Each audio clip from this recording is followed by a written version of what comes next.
Knowledge and skills are like gold, a currency you will transform into something more valuable than you can imagine. It's similar to one of your tweets, which is eventually the time that was not spent on learning skills will catch up to you and the fall will be painful. Well, life can be kind of difficult, right? You don't really know sometimes where you're headed.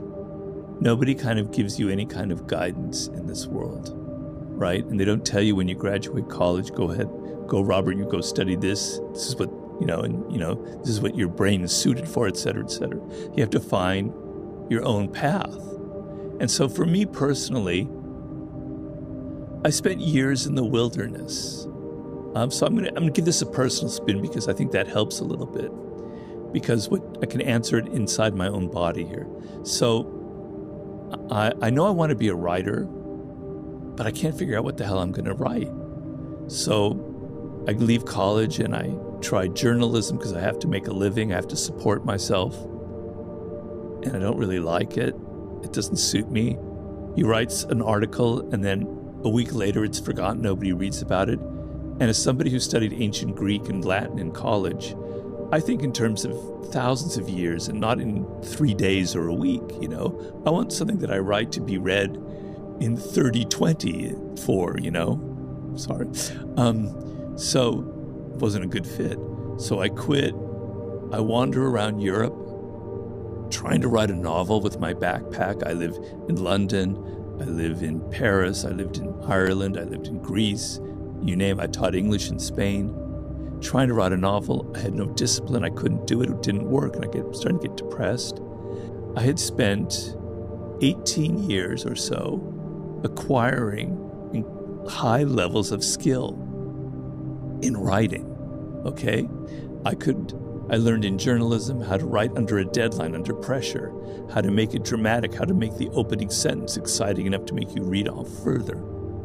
Trying to write novels taught me about creating stories, which is a huge part of my writing. Working in Hollywood, I learned how to research, which is a huge element, and then the theatrical element, making things dramatic, also story. Okay? All of that time, slowly by slowly, brick by brick, I had developed real level skill. So when it came time to write the 48 Laws of Power, I could do it. I had learned all this discipline. I had learned how to write under a deadline. I learned how to make things entertaining, the whole bag, okay? And so the world opened up for me. Prior to that time, I was miserable, really, really was. I mean, I had good moments too. You're young, you're always happy when you're young, but a lot of times I was miserable. And I didn't know why, but I was acquiring skills, not even aware of it. And so the reason I write that is, when you develop that skill, when you're serious about it, because I was very serious about writing, you change your brain. You rewire your brain.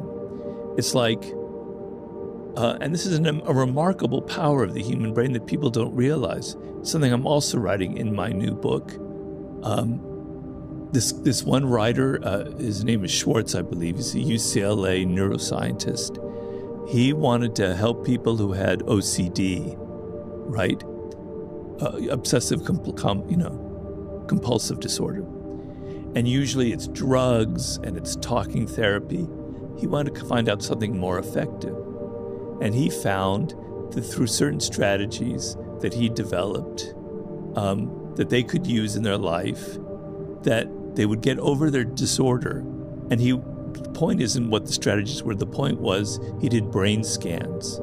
And through the strategies that he gave them to do, which I can't remember right now, the brain scans show that they changed the brain.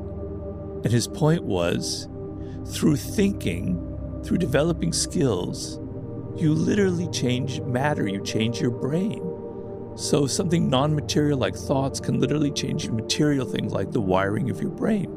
You learn skills, you're changing your brain, you're changing the matter of your brain. Things are connecting that weren't connected before.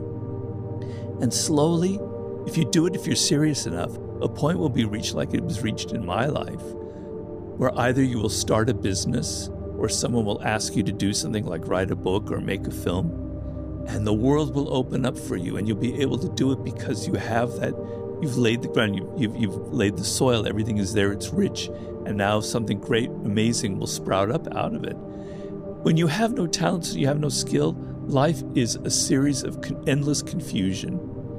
You hit this road, you go here, then something else, you go here, then you go here, you end up in a circle and you don't know where the hell you are. When you've got skills, zoom, you know where to go. It's not zoom, it's more like, but your head is somewhere. Yeah, it's not. Yeah. I don't know if we're being filmed, but so yeah. So that's my answer to your question. If you believe as if you are confident, as if you are powerful, it will tend to be read that way, right? And so, like, he had the analogy, if you smile, even though you don't feel like smiling, you'll end up kind of maybe feeling kind of happy. So the physical action will create the psychological action, was his belief, because he was very much a believer in the body, I think starting from the body. So if you believe physically and embodied that you are great, that you deserve this, it will kind of become part of your psychology and it will radiate outward. But for those that don't, they just don't have that belief. Can you lie to yourself? Can you tell yourself, I am strong and I am powerful? Well, everybody has some good qualities, right? I think almost everybody has something that they can go back to in the past and go, I was actually very good at that. That was actually a good moment. I actually was scored in that particular moment. And you can think about that. I mean, actors do that all the time in movies. When they want to express an emotion, they go back into their past. Like they have to express sadness, they go back and they think about their father or mother who died and they call that emotion up. You can call that emotion up of when you did something actually really great. You might have only been in high school when you were on the sports team and you threw the touchdown or something. Okay, think about that and it'll come back to you. Everybody has something that they can be confident about, I hope. If there was one law that the powerless amongst us, who feel powerless or lost in the current world, one law or one fact of human nature that people who are feeling lost and purposeless and adrift right now should be thinking the most about, which one springs to mind? Well, there's no one sharp answer to this kind of thing, but one law that I would highlight is interaction with boldness. And what I mean by that is if you're feeling timid, if you're feeling that you're not confident in something, you will start a project and it will fail because you feel that way, because you don't enter into it with the right energy. So if you take something and you do something boldly, everybody loves the bold, everybody admires it. Even if it's stupid, even if it fails, it will gain you that kind of attention. And so, let's say you're thinking about starting a business. Well, just go ahead and do it and be bold about it and start it and be as dramatic as you can and be as confident as you can. And it creates a self-fulfilling dynamic. People admire it. They don't admire the timid and the insecure and the guy who spends 2 years talking about that podcast he's going to start. They admired that bloke who just decided, all right, I'm going to start it. I don't care. If nobody likes it, fine. I remember this guy who interviewed me once. He had a magazine called Bad Ideas, and it was a really successful magazine in like the early 2000s. And I said, where'd you get that idea? And he said, my mother told me that to start that magazine was a really bad idea, right? So I thought I'd put the title there, and that would be the title of it. And I just went ahead and started it. And it was very successful because it was a great marketing gimmick, and it also worked, and it was actually full of bad ideas of the thing, but in a very interesting way. So being bold, being different. Everybody nowadays, I'm getting on my goddamn soapbox again, and I apologize to everyone about this, but everyone is so similar. Everybody is so afraid. Everyone's trying to be like everybody else. You go out there and you start something that's different, that's you, that's unique, that's loud, that proclaims I'm a different voice on it, you're going to get attention. So I want more bold people in this world. We've got too much fear, you know? I'm not maybe a big admirer of, in some ways, of Elon Musk, but damn it, he's always bold and it always works for him. He doesn't start just a minimal business about maybe sending rockets out there. He starts a thing that's going to take you to Mars. He's bold and people love it. One of the groups, I suppose, I think that's looking for a lot of advice at the moment is young men feeling a little lost, like their place in the world is just uncertain. They don't really know or have the direction. What advice would you have for young men that are feeling a little lost in the modern world?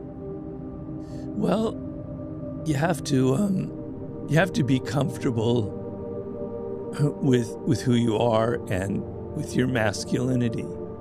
So the word masculine has now got like this negative connotation around it, which is terrible because you're a young man. It's not every young man. Some men don't feel this way. But a lot of young men, I remember myself, you've got this testosterone that's roaring through you. You're competitive. You're ambitious. You have goals. You have this energy. You want to assert yourself. But it's bad. It's bad. It's bad. You're not supposed to be like that, you know? And the culture isn't about, there's no virtue in masculinity. Okay, there is such a thing as toxic masculinity, most definitely. But there are virtues in being masculine, and they have to be redefined. And we have to have icons and role models for that. And so when I was growing up, oh God, I sound like, I hated that when people said that when I was a kid. So I know you're going to hate me, but I'll say that. Anyway, I can't help it because it's true. When I was growing up, you know, I watched like a lot of Westerns. You know, it was the silent hero kind of thing, the Gary Cooper thing. But my idea of masculinity growing up was a man who was in control of himself, who wasn't mean, wasn't pushing people around, who was decent, who treated women well. So treating women well is a masculine virtue, is a good thing. It comes from a position of strength. You're not insecure about your masculinity. You don't have to prove that you're a man by demeaning women, by pushing them around, by calling them whores and bitches, etc. You don't have to take the Andrew Tate path in life.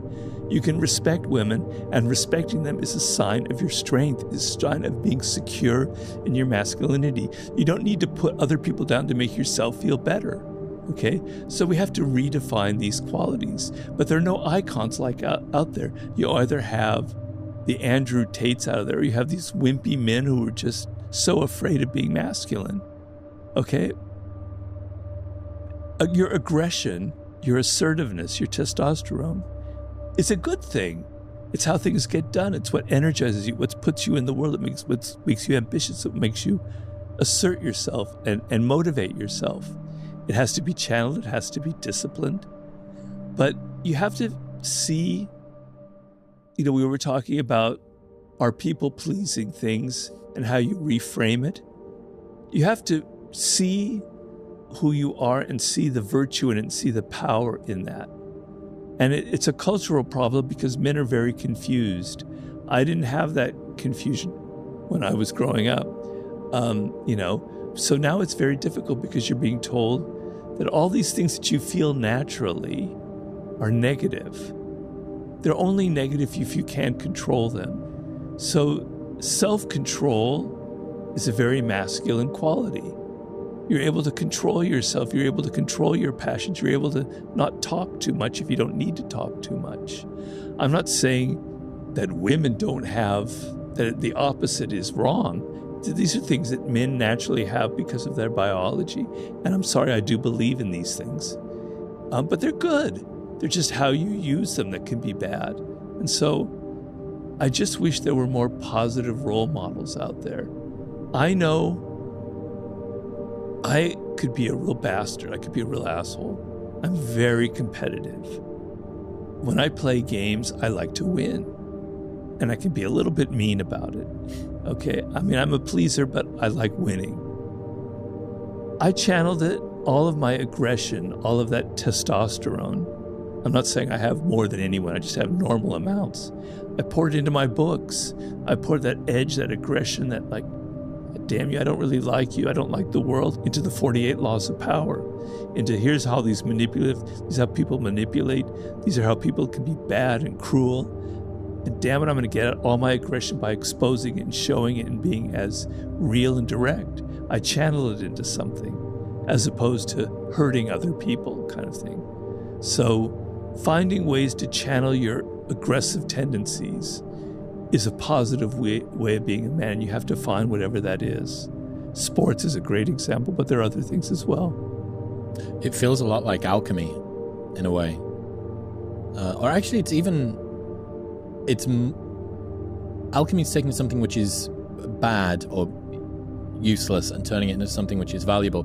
This is taking something which is uncertain. It could go either way. You know, this desire for mastery, for conquer, for achievement,